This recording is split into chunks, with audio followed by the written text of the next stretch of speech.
What's up guys, this is Darkbblue, a gamer who loves Souls-like games, looter games, and every game that involves build making. Remnant 2 is nearly out for the public. This is the sequel of the classic Souls-like shooter Remnant from the Ashes. Now you can see I've been playing it early before the public release for dozens of hours. And in this video I will tell you if it's a good game. Don't forget to like and subscribe. Now let's dive right into it. Okay, first an overall impression. Remnant 2 is a super plus version of the old From the Ashes. It sticks to the same original design concept, but achieves new level of both quality and quantity. But in case you don't even know much about From the Ashes, I shall first introduce this basic design concept of two Remnant games. Okay, the best labels for Remnant should be co-op, Souls-like, looter, shooter. Well, I think co-op and shooter are pretty straightforward. But what about Souls-like? This is indeed a shooter game, but you can find a lot of familiar Souls-like elements in it. For example, a rather slow-paced combat, high damage both dealt and taken and thus dying often, and an emphasis on timing your dodging, which has iframes. All of this and more make Remnant offer a different experience from more typical shooter games. And it's safe to say, it's the Souls-like label that defines the basic combat experience in Remnant. As for the looter part, well, that's where replayability comes. But different from typical looter games like Darkbblue, there is no random attributes and no gear drop rate in Remnant. You can always find the same gear with the same attribute at the same specific location. But of course, there is something random, and that is world generation.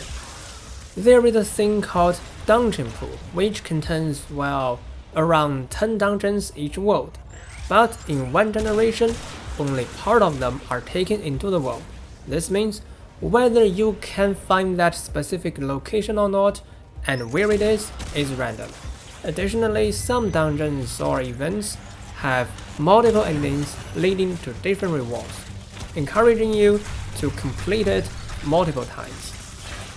As a result, this looting experience is more lightweight than typical looter games. You can still have a long time of exploration if you insist on revealing all the secrets by yourself. But if you just want to collect powerful gears quickly, Wiki and Save Raider can help you do it in a rather short time. And once you have access to many gears, it's the time to try out different builds. Builds play an important role in Remnant, especially when you want to challenge higher difficulty. So that's the basic design concept of Remnant. According to it, I think the core gaming experience of Remnant can be divided into combat, RPG gameplay, and world exploration. Or if I put more detail into it, it should be a Souls-like style combat, RPG gameplay with an emphasis on build making, and world exploration where you loot gears. Next, I shall tell you how these three parts change from the Ashes to Remnant 2. First comes combat. It's basically the same as From the Ashes, but there are some minor changes as well. Now you can use skills. Skills are powerful, but they have a long cooldown. So the core of combat is still your weapon and weapon mode instead of, well, spamming your skills. Also, there is great health now, but, well, all in all, combat is not what I want to emphasize in this video. So let's move to RPG, where the biggest changes happen. There are three elements that almost stick to the original design in From the Ashes. The combination of 3 weapons plus 2 mods are still the same. Accessories are mostly unchanged except that now you have 4 ring slots, which is good. Treats are back as well, but now you have a maximum number of treat points at around 60. This is designed so that players don't need to farm endlessly to max out all their traits. Then we have relics and relic shards, which are new things. Your healing potion, the Dragon Heart in From the Ashes, is now only one specific relic.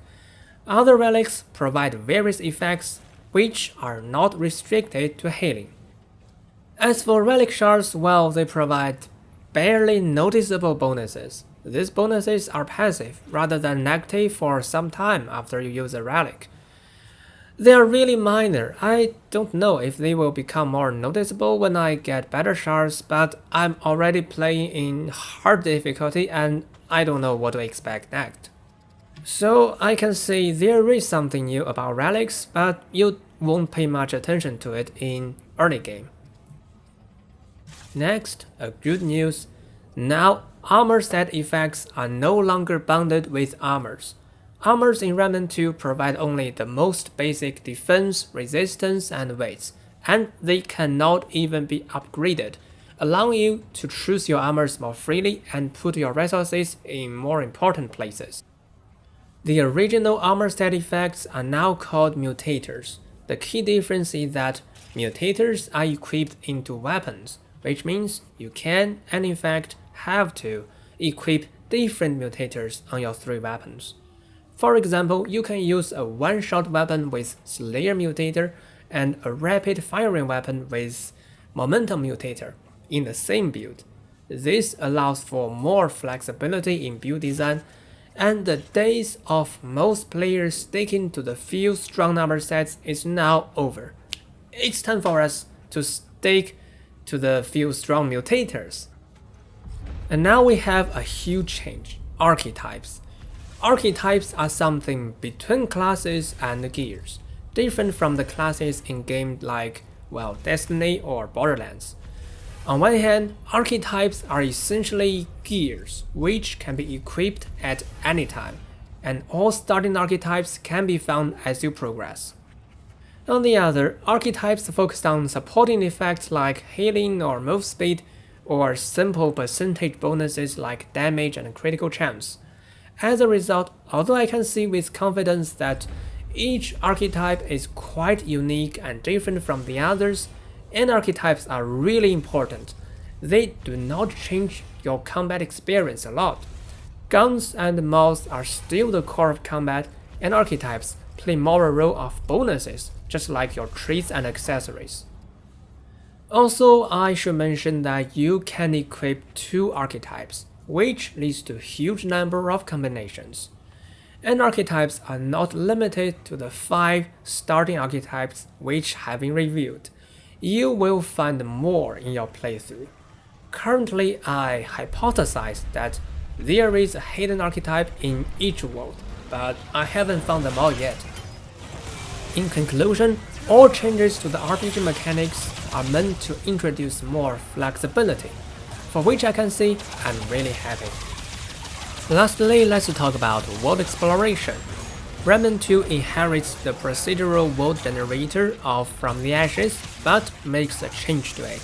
I call it World Template, which can be seen as an extension of the old world bosses in From the Ashes, by adding a whole set of non-quests and stories to a world boss. In each world generation, a template will be chosen from, at least in the edition I play, 2 templates. For example, in one Yeisha template I managed to enter the Ravager temple and kill it, while in the other template I am requested by the queen to defeat the corrupted husk of their guardian. As I said, a world template determines the world boss, corresponding storyline, and more. As you can see, different teleporting targets are now organized in a graphic map instead of a simple list, and this map is determined by the world template as well. Moreover, the relative locations of these circles match the true locations of dungeon entries. This means that big maps in Remnant 2 have a more stable structure than in From the Ashes. As a natural result, each adventure world in Remnant 2 now contains a full main storyline, 2 big maps, and much more dungeons, which is of the same size of a campaign world. World templates improve your adventure experience, as now you will not only go through random maps but also some high quality main quest maps. But in the same time, going through the same main quest over and over may be a bit annoying if you grind too much. In Remnant 2, there are still alternative ways to defeat world bosses in order to acquire different loots, and there are multiple endings with different rewards to the main storyline as well. Multiple endings even apply to a few dungeons. Of course, this feature is also in From the Ashes, not new to the Remnant series. But I want to say there is something new.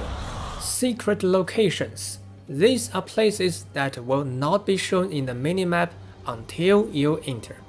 You need to identify holes that you can crawl in or edges that you can drop down safely, and by doing so, you are rewarded with unique loots. Secret locations are not only spotted in main quest maps, they can even be found in random chunks, randomly, which makes each world exploration much more refreshing than in From the Ashes. With dozens of hours in Remnant 2, I feel I have only discovered a small part of all the secrets. There are some key items that I don't even know where to use, and there are some doors that I don't even know how to open. In fact, I have found the Alchemist archetype in a total accident. I shall not tell you how, at least not in this video. I believe there will be some information on Wiki in a few days. But if not, I will make a video. All in all, world exploration is more satisfying than From the Ashes. However, I have to say, random dungeons and big map center crystals feel a bit repetitive. I even run into the same dungeon in 2 consecutive worlds. So here I shall compare 2 Remnant games. In From the Ashes, there are 11 non-world boss dungeons and 3 center crystals on the Earth. Dungeons are less in other worlds though. In Remnant 2, at least I have gone through 10 dungeons and 3 center crystals in Lostman, similar to From the Ashes. Well, so there are at least as many dungeons per world as the last Remnant game, but now each world contains more dungeons. From around 3 dungeons plus 1 center crystal in From the Ashes, to around 5 dungeons plus 2 center crystals in Remnant 2. Well, I guess this explains my feeling. In summary, world exploration still follows the same random generation design. Map quality of both the overall storyline and each specific map is improved, but dungeons feel a bit repetitive. So that's my review on Remnant 2. In few words, a super plus version of the classic Souls-like shooter From the Ashes. If you like all the features of Remnant 2, please give it a try. You will not be disappointed. I will also make more guide videos about Remnant 2 and try to find more fun out of it. Also, a small suggestion to those who want to have a better experience. Wiki is useful, but don't refer to it as soon as you enter a new world. Just try to first explore it by yourself, solving puzzles and revealing secrets. And it's also a good choice to exchange information with other players. Now, if you like my story and if you want to join me into depths of game, just like and subscribe. Thanks for watching, see you around.